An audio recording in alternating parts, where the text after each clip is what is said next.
For generations, working the bogland has been part of people's way of life in Ireland. The old way of cutting and preparing turf was a gentle operation, a hand-to-hand encounter between man and earth. For the man who worked it at his own pace in his own time, the land provided more than fuel. It became a source, a mysterious ground, full of memories, emotions, and ancient traditions. When turf was cut by hand, the bog had a chance to recover year by year, and little disturbance was caused. But towards the middle of the 20th century, machines began to appear on Irish bogs. Soon, remaining areas of intact bogland began to disappear, for the machine was able to slice up in seconds, a substance that nature took centuries to produce. As you look out over bogland today, remember this is not wasteland, but a part of our heritage which has enriched our lives for centuries. Among other things, it helps keep our water clean and purifies the air we breathe. So why not take a closer look at the bogland here at Uncreggan, which is one of the few surviving in Western Europe.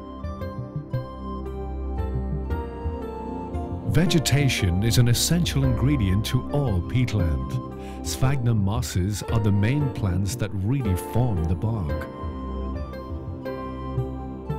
They are associated with other mosses, giving a variety of colors, sizes, and types. Many different forms of lichen have made the bogs their home.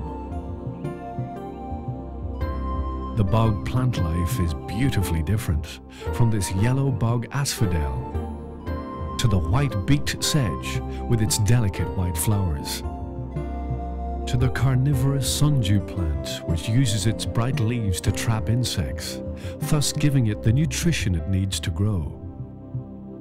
It also comes in a long-leaved version.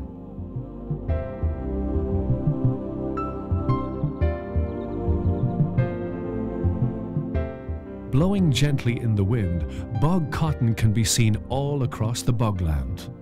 The seed heads settle on the freshly exposed peat to germinate and grow, ready to populate a whole new area. Thanks to the preservation of the boglands here, the buzzard has a natural habitat in Uncreggan, along with other rare birds and animals.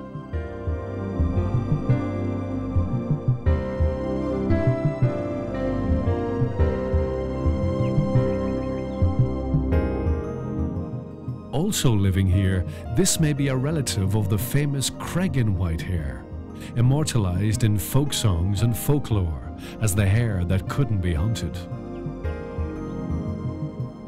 Insects too can be observed here. Take a look from the water's edge and you might spot water skaters, insects who can literally walk on water using their long legs and light weight to skate across the surface.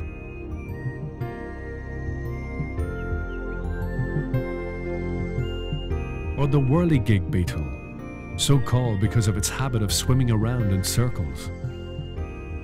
These are just some of the many insects, animals, plants and birds that make the boglands their habitat. But for how much longer? Efforts are being made to protect our bogland before it's too late. Some sites are being designated as areas of special scientific interest. Restrictions will be placed on the amount of peat extracted at sites, which are important for nature conservation. The bogs in Ireland are the best remaining of their type in Europe.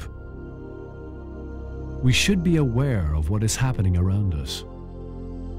It's up to every one of us to appreciate and preserve our boglands for the present and future generations.